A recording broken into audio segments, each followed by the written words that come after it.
તો ગુજરાત રાજ્યમાં લોક અદાલતના આયોજન બાદ મહત્વનો નિર્ણય લેવામાં આવ્યો છે। લોક અદાલતની ભવ્ય સફળતા બાદ ગુજરાતના ચીફ જસ્ટિસનો મહત્વનો નિર્ણય। હવેથી રાજ્યમાં પ્રતિમા સ્પેશિયલ લોક અદાલતનું આયોજન કરાશે। લોક અદાલતના માધ્યમથી ઘણા કેસોનું સુખદ સમાધાન થાય છે। શનિવારે યોજાયેલી રાષ્ટ્રીય લોક અદાલતમાં રાજ્યમાં ખૂબ મોટી કામગીરી, જેમાં 3,66,413 કેસો મૂકવામાં આવ્યા હતા, જેમાંથી 2,46,867 કેસોનો નિકાલ, જેમાં 13.7 કરોડથી વધુ એવોર્ડ દોરવામાં આવ્યા છે। રાજ્યના કુલ 29,07,246 પ્રી લિટિગેશન કેસોનું પણ લોક અદાલતમાં સમાધાન થયું છે। ઈ ચલણના કુલ 25,07,183 કેસોનું સમાધાન, જેમાં 15.23 કરોડની વસૂલાત કરવામાં આવી। રાજ્યભરની અદાલતોમાં દાંપત્ય જીવનને લગતા 3,840 કેસોનો પણ અંત થયો। 10 વર્ષ જૂના 1,527 કેસોનો સુખદ નિકાલ થયો છે। રાષ્ટ્રીય લોક અદાલત દરમિયાન જે કન્સિલિએશનની પ્રોસિડિંગ ચાલુ કરવામાં આવી હોય, જેમાં એક મધ્યસ્થી વકીલ અને એક ન્યાયિક અધિકારી હોય, અને કોઈ કારણવશ એ કન્સિલિએશન પૂરું ના થયું હોય તો પછી આવતા 3 મહિના પછીની લોક અદાલત સુધી પક્ષકારે રાહ જોવી પડે। એવું ના થાય અને આ પ્રક્રિયા સતત ચાલુ રહે, લોકો વધુમાં વધુ લોક અદાલતનો લાભ લઈ શકે, ત્વરિત અને ઇનએક્સપેન્સિવ ન્યાય દરેકને સુનિશ્ચિત થાય, તે માટે એક સુંદર એક્શન પ્લાન બનાવ્યો છે। અને તે મુજબ નેશનલ લોક અદાલત પ્રત્યાના બીજા જ મહિને સ્પેશિયલ લોક અદાલતનું આ 4 વિશિષ્ટ શ્રેણીઓના કેસો માટે આયોજન કરવામાં આવશે। તો સુરતના સૈયદપુરામાં ગણેશ પંડાલ પર થયેલા પથ્થરમારા બાદ પોલીસ વિભાગ હવે સતર્ક થઈ ગયું છે। ઈદે મિલાદ જુલુસ અને ગણેશ વિસર્જનને લઈને પોલીસ એલર્ટ છે। સંવેદનશીલ વિસ્તારોમાં કોઈ અનિચ્છનીય બનાવ ન બને તે માટે પોલીસ કમિશનર અનુપમસિંહ ગહેલોતની આગેવાનીમાં રિહર્સલ કરવામાં આવ્યું। પોલીસના ઉચ્ચ અધિકારીઓ રિહર્સલમાં જોડાયા હતા। સ્પેશિયલ કમાન્ડો સાથે વિસ્તારમાં રિહર્સલ કરવામાં આવ્યું। સુરતના ભાગળથી લઈ ચોક બજાર સુધી માર્ચનું આયોજન કરવામાં આવ્યું હતું। અતિ સંવેદનશીલ વિસ્તારમાં પેટ્રોલિંગ કરવામાં આવ્યું છે। કાંકરી ચાળો કરનાર શખ્સોને પોલીસ કમિશનરે ચેતવણી આપી દીધી છે કે અફવા ફેલાવશો તો જેલ જશો।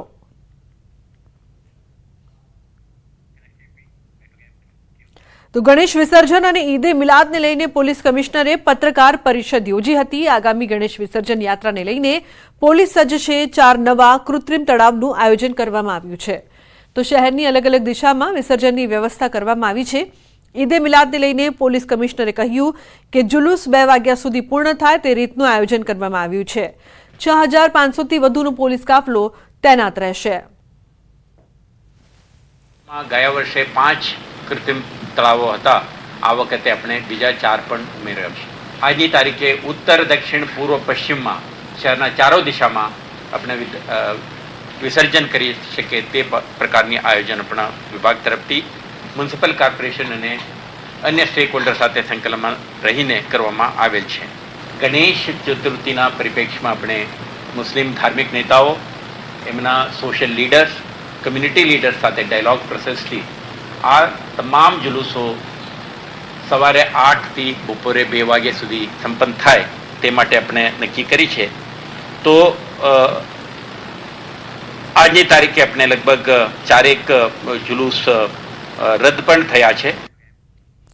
તો વલસાડ જિલ્લામાં ગણેશ મહોત્સવ હવે પૂર્ણ થવાનું છે, ત્યારે ગણેશ વિસર્જન વખતે મૂર્તિઓની સાથે પૂજામાં ઉપયોગમાં લેવાયેલા ફૂલો અને અન્ય સામગ્રીને પણ નદીમાં પધરાવી દેવામાં આવે છે। આથી નદી નાળાઓમાં પ્રદૂષણ થાય છે। જોકે હવે લોકોની લાગણી ન દુભાય અને પૂજા સામગ્રીમાંથી વેસ્ટમાંથી બેસ્ટ બને તે માટે વલસાડ જિલ્લામાં વિશેષ પ્રોજેક્ટ શરૂ કરાવ્યો છે। વલસાડ જિલ્લા કલેક્ટર નૈમેશ દવેની પ્રેરણાથી જિલ્લામાં હવે ગણેશ વિસર્જન સ્થળો પર ફૂલો અને પૂજાની સામગ્રીને અલગ કરવામાં આવે છે અને તેનું રિસાયકલિંગ કરીને તેમાંથી ક્ષિજનો સિક્કો બનાવી જે તે ગણેશ મંડળોને ભેટ સ્વરૂપે અપાશે। સાથે જ વિસર્જિત કરેલી ગણેશ મૂર્તિઓને રિસાયકલિંગ કરી તેમાંથી પણ વસ્તુઓ બનાવવા માટેનો તંત્રનું આયોજન છે। ગણેશ વિસર્જનમાં જે ફૂલો હોય છે એ સામાન્ય રીતે કાં તો આપણા વેસ્ટ સાઈડ ઉપર ડમ્પિંગ થઈ જતા હોય છે, ક્યાં નદી નાળામાં ફેંકે, એના કારણે પાણી પણ ખરાબ થતું હોય છે અને ક્યારેક આપણી ધાર્મિક લાગણી પણ દુભાતી હોય છે। આના બદલે અમે એ ફૂલને સૂકવી અને બોન્ડિંગ મટીરિયલ એડ કરશે અને એમાંથી કોઈન ટાઈપના એ ગણપતિના ફોટાવાળા સિક્કા બનાવશે એને જે ગણપતિ મંડળ એમને પ્રોસેસિંગના પૈસા આપશે તો એ સિક્કા ગણપતિ મંડળ એમને પણ આપી દેશે. તો સમાચારમાં હવે આગળ વાત કરીશું બોલમાળી અંબેની.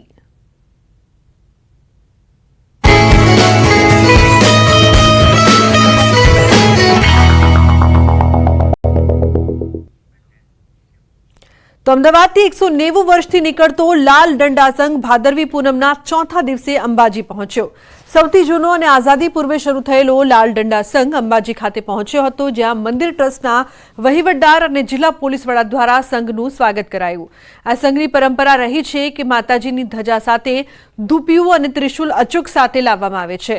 ત્યારે પરંપરા અનુસાર સંઘ દ્વારા ખોડિયાર માતાના મંદિરે કુમકુમના થાપા લગાવી શ્રદ્ધાળુઓને છાતીના ભાગે કુમકુમના થપ્પા લગાવી આશીર્વાદ અપાયા. આ એકમાત્ર સંઘ છે જે 7 નંબરના ગેટથી પ્રવેશ કરે છે. ત્યારે અંબાજી મંદિરનું પરિસર જય જય અંબેના નાદથી ગુંજી ઉઠ્યું હતું. 190 વર્ષ પહેલાં અમદાવાદની અંદર કર્ણાવતી મહાનગર પ્લેગ નામનો રોગ ફાટી નીકળ્યો હતો. તે રોગને શાંત કરવા શેઠ અતિસિંહે માની કૃપાથી આસ્થા અને સંકલ્પ કર્યો. એ સંકલ્પ દ્વારા રોગ શાંત થઈ ગયો. તે દિવસથી અવિરત આ સંઘ ચાલતો હતો. આ સંઘની અંદર 450 ભક્તો છે. મારી સાથે જે મા જગદંબા સ્વરૂપે ત્રિશુળ છે, તો ત્રિશુળ મા જગદંબા જમણી બાજુ છે, બટુક ભૈરવ છે, ડાબી બાજુ પૂજાનું પાત્ર લે આકસ્મિક સમયે ઘણું બધું કરી શકે તંત્રવાળું. તો મહેસાણામાં અંબાજી જતા માર્ગો પર ભારે ટ્રાફિક જામ. મહેસાણાના ખેરાલુથી સતલાસણા તરફના રોડ પર ટ્રાફિક જામ જોવા મળી રહ્યું છે. ખેરાલુના શીત કેન્દ્ર ચોકડીથી વૃંદાવન ચોકડીથી નાનીવાડા સુધી ટ્રાફિક જામ સર્જાયો છે. અંબાજી જતા પદયાત્રીઓ સહિત વાહન ચાલકો પણ વધ્યા છે. તો ભાદરવી પૂનમનો માહોલ માણવા જતા વાહન ચાલકો ટ્રાફિકમાં ફસાયા છે. તો ભાદરવી પૂનમને લઈને સાબરકાંઠા જિલ્લાના રસ્તાઓ અત્યારે જય અંબેના નાદથી ગુંજી ઉઠ્યા છે અને પદયાત્રીઓ પણ છેલ્લા કેટલાય દિવસથી અનેક કિલોમીટરનું અંતર કાપી મા અંબેના દર્શને પહોંચી રહ્યા છે. ત્યારે ખેડબ્રહ્મા પોલીસે પદયાત્રીઓનું સુવિધા માટે હાઈ વન વે કર્યો છે. આ ઉપરાંત હાઈવે પર 6 થી વધુ પોલીસ વાન દિવસ રાત દોડી રહી છે, જેથી કોઈપણ યાત્રાળુઓને તકલીફ ન પડે. સાથે સાથે કોઈ સામાનની ચોરી ન થાય તેમજ અકસ્માત ન સર્જાય તે માટે પેટ્રોલિંગ ઉપરાંત તેમના માટે વિસામાનું પણ આયોજન કરાયું છે. તો 1 પીઆઈ 2 પીએસઆઈ સહિત 200 થી વધુ પોલીસ અને હોમગાર્ડના જવાનો પણ તૈનાત કર્યા છે, જેથી કોઈ અવ્યવસ્થા ન સર્જાય. 1 પીઆઈ 2 પીએસઆઈ તથા 250 થી 300 માણસો ભાદરવી પૂનમ નિમિત્તે પદયાત્રીઓની સુરક્ષા માટે ખડે પગે છે. જેમાં તમામ પ્રકારના માણસો માટે રસ્તો વન વે કરવામાં આવેલ છે. તમામ જગ્યાઓ પર બેરિકેડ લગાવવામાં આવેલ છે તથા યાત્રીઓની સામાનની સુરક્ષા માટે 6 એવા સ્પોટ ઉપર સીસીટીવી ફૂટેજ પણ લગાવવામાં આવેલ છે તથા રસ્તાઓ ઉપર પોલીસના 5 થી 6 વાહનો સતત 24/7 પેટ્રોલિંગ કરી રહ્યા છે. તથા યાત્રીઓને કોઈ પણ પ્રકારની અગવડતા ન પડે તે માટે ખેડબ્રહ્મા સાબરકાંઠા પોલીસ સતત ખડે પગે છે. અંબાજીમાં ભાદરવી પૂનમના મેળામાં પોલીસનો વધુ એક ચહેરો સામે આવ્યો. મેળામાં યાત્રિકોની સલામતી માટે રાઉન્ડ ધ ક્લોક ખડે પગે રહેતી ગુજરાત પોલીસ સતત કામગીરી કરી રહી છે. મંદિર પરિસરના ગર્ભગૃહમાં સુરક્ષાની જવાબદારી નિભાવતા પોલીસ કર્મચારીએ પોલીસનું ગૌરવ વધાર્યું છે. અંબાજી મંદિર પરિસરમાં મેળા દરમિયાન દર્શનાર્થીઓની સુરક્ષાની ફરજ બજાવી રહેલા પોલીસ કર્મીઓ પોતાની ફરજ ઉપરાંત મંદિર બંધ થયા બાદ મંદિરને સ્વચ્છ રાખવા જાતે સફાઈ હાથ ધરી હતી. અધિકારી તેમજ પોલીસ કર્મી હોવા છતાં કોઈપણ જાતે નિર્દોષ ભાવે સફાઈની સેવા કરતા આ પોલીસ કર્મીઓ અને અન્ય પોલીસ કર્મચારીઓ માટે એક દાખલારૂપ બન્યા છે. मंदिर बंद होता है उसमें साफ सफाई चलती है. उन्हें ऐसा लगा उन पुलिस कांस्टेबल को कि ये मेरे फर्ज का स्थल है और इसके बाद ब्रेक के बाद जब श्रद्धालु आएंगे तो उनको माता जी का जो दरबार है बिल्कुल साफ स्वच्छ मिले, इसलिए उन्होंने निष्ठा भाव से, उन्हें किसी ने कहा नहीं था और ये जस्ट एक रैंडमली एक सीसीटीवी में रिकॉर्ड हो गया जिसमें पुलिस का बहुत ही अच्छा रोल दिखता है, जिसमें पुलिस सिर्फ सुरक्षा के भाव से नहीं एक सेवा भाव से भादरवी पूनम मेले को पूर्ण करने के प्रयास कर रही है. મંદિર બંધ થયું એટલે અમને એમ થયું કે થોડી વાર અમે અંદર માતાજીના દર્શન કરીએ, એટલે પછી અમને થોડી બધા પેલા સાફ સફાઈ કરતાં અમને એમ થયું કે થોડું અમે પણ એમાં ભાગરૂપી બનીએ. એમ જેમ આપણે ઘરમાં જે આંગળું ચોખ્ખું રાખતા હોય એમ અમને પણ એમ થયું કે અહીંયા ચોખ્ખું હોય, થોડી ચોખવટ પૂર્વક કામ કરીએ. એમ ગિનીબેન ઠાકોર સાંસદ બન્યા બાદ પહેલી વખત ભાદરવી પૂનમના મેળામાં મા અંબેના દર્શન કરવા નીકળ્યા ત્યારે ગિનીબેને કહ્યું કે મા જગદંબાને પ્રાર્થના કરીશ કે બનાસકાંઠા જિલ્લામાં ભાઈચારો રહે, તમામ સમાજ ભેગા મળીને હળીમળીને રહે. મા જગદંબાને પ્રાર્થના કરશું કે બનાસકાંઠામાં ભાઈચારાની ભાવના રહે, તમામ સમાજના લોકો હળીમળીને રહે અને જે લોકો જે ક્ષેત્રમાં છે એ ક્ષેત્રમાં ઉત્તરોત્તર પ્રગતિ કરે. જે ટ્રસ્ટમાં લાખો કરોડોની આવક આવે છે એ જનહિતમાં વાપરે એવી એમને મા જગદંબા અંબાજી શક્તિને સદબુદ્ધિ આપે એવી પણ હું પ્રાર્થના કરું છું. મહેસાણામાં પદયાત્રીઓ માટે વિશ્રામ કેમ્પ, ગરમી વચ્ચે પદયાત્રીઓ સામે સેવા કેમ્પ. ગરમીથી બચવા ભક્તો લઈ રહ્યા છે સહારો. બફારાના કારણે ગરમીથી પદયાત્રીઓ પરેશાન છે.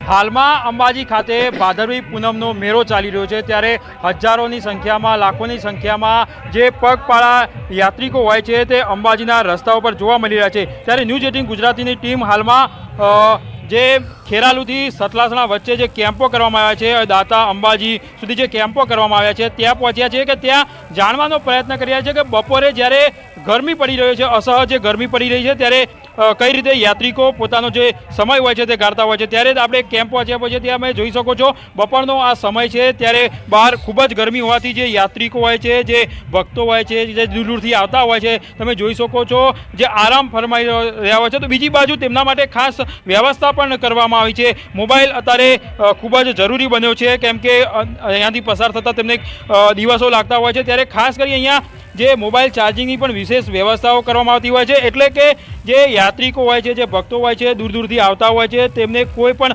અસુવિધા ના થાય તેના માટે જે સેવા કેમ્પો કરવામાં આવ્યા છે, તંત્ર દ્વારા પણ તમામ વ્યવસ્થા કરવામાં આવી છે, તેમજ સામાજિક લોકો હોય છે તેમના દ્વારા પણ તમામ જે વ્યવસ્થા હોય છે તે હાલમાં કરવામાં આવી રહી છે. કેતન પટેલ, ન્યૂઝ 18 ગુજરાતી, મહેસાણા. તો અંબાજીમાં ભાદરવી પૂનમના મેળાને લઈને ચુસ્ત બંદોબસ્ત ગોઠવી દેવામાં આવ્યો છે ત્યારે ભુજ રેન્જના આઈજી ચિરાગ કોરડિયાએ અંબાજી મેળામાં ગોઠવાયેલ બંદોબસ્તની સમીક્ષા કરી. તેમના જન્મદિવસ નિમિત્તે ધ્વજારોહણ કરી માતાજીના આશીર્વાદ મેળવ્યા હતા. લાખો શ્રદ્ધાળુઓ ગુજરાત રાજ્યની અંદરથી બહારથી પણ ચાલતા ચાલતા દર્શને આવી રહ્યા છે. ઠેર ઠેર સેવા કેમ્પો લાગ્યા છે. પોલીસ પણ અત્યારે આ સેવાના કાર્યમાં, બંદોબસ્તના કાર્યમાં લાગેલી છે. ખૂબ ઉત્તમ કક્ષાનો બંદોબસ્ત ગોઠવવામાં આવેલો છે અને ભાદરવી પૂનમનો મેળો નિર્વિઘ્ને પૂરો થાય માં અંબાને પ્રાર્થના છે.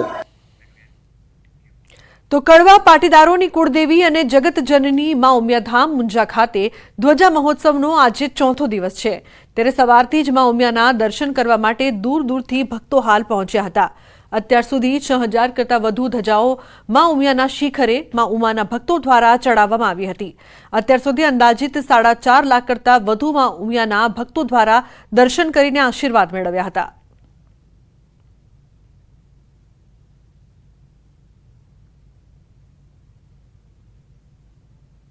ભારતમાં ડાયાબિટીસ ધરાવતા બાળકોની સંખ્યા 10 લાખ છે અને ગુજરાતમાં આશરે આ બાળકોની સંખ્યા 20,000 છે. આ બાળકોને દિવસમાં 3 થી 4 વાર ઇન્સ્યુલિનના ઇન્જેક્શન લેવા પડે છે એ લોકો જીવે ત્યાં સુધી. ઇન્સ્યુલિન એમના માટે જીવન સંજીવની છે. માં ઉમિયા જે જાગતી જ્યોત છે એને બાળકો ખૂબ વહાલા છે. તો આ બાળકોના લાભ માટે કે જે ભારતમાં એમનું સરેરાશ આયુષ્ય 24 વર્ષથી ઓછું છે, જ્યારે અમેરિકા અને યુકેમાં આ બાળકોનું સરેરાશ આયુષ્ય 70 થી 80 વર્ષ છે, તો આ બાળકોને દીર્ઘાયુ મળે એના માટે 2018 થી અમે જે અભિયાન ચલાવી રહ્યા છીએ માતાજીના આશીર્વાદ સાથે. રાજસ્થાન અને મધ્યપ્રદેશથી જે અમે જાતે જઈને જે આમંત્રણ આપ્યા હતા એના અનુસંધાનની અંદર ઘણા માય ભક્તો આજે આ ધજા મહોત્સવની અંદર આવ્યા છે. એમની સેવા ધજાઓ પણ ચડાવી છે અને એમના પહેરવેશથી આ વિસ્તારની અંદર પણ લોકો એમને જોઈને ખૂબ જ ખુશ થયા છે અને ખૂબ જ ભક્તિભાવથી એ લોકોએ માના દર્શન પણ કર્યા છે. અને લોકોનું ઘોડાપુર છેલ્લા 3 દિવસથી ઊંઝામાં આવી રહ્યું છે. પ્રજાનો અવિરત પ્રવાહ ચાલુ જ છે અને અત્યાર સુધીમાં લગભગ 4.5 લાખ લોકોએ દર્શનનો લાભ લીધો અને આ આખું અઠવાડિયે દરમિયાન લગભગ 10 લાખ કરતાં પણ વધારે પબ્લિક આ પ્રસંગમાં જોડાશે.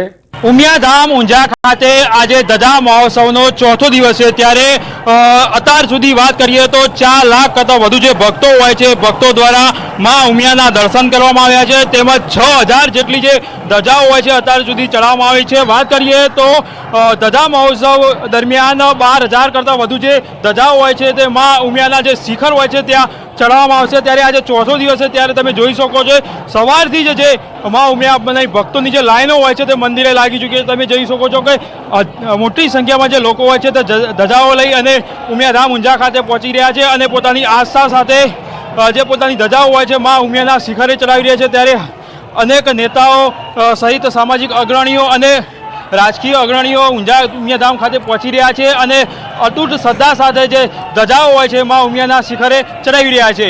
કેતન પટેલ, ન્યૂઝ 18 ગુજરાતી, મહેસાણા. સમાચારમાં આગળ વાત અમરેલીની રાજુલા ગ્રામ્યમાં ધોધમાર વરસાદ વરસી રહ્યો છે. ડુંગર, સાજણવાવ, રાબડા, ડુંગરપરડા સહિતના ગામોમાં સાંબેલાધાર વરસાદ વરસ્યો છે. તો ધોધમાર વરસાદના કારણે ખેડૂતોના ખેતરોમાં પાણી ભરાયા છે. વરસાદી માહોલ વચ્ચે ધરતીપુત્રો ચિંતાતુર.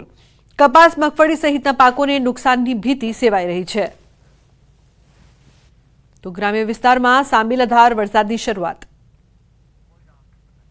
ડુંગર, સાજણવાવ, રાબડામાં પણ વરસાદ વરસી રહ્યો છે. અચાનક વરસાદ વરસતા વાતાવરણમાં ઠંડક પ્રસરી છે, પરંતુ ધરતીપુત્રોમાં ચિંતા પણ, કારણ કે ખેતરોમાં પાણી ભરાયું છે, જેના કારણે પાકને નુકસાન થાય તેવી ભીતિ ખેડૂતોને સતાવી રહી છે.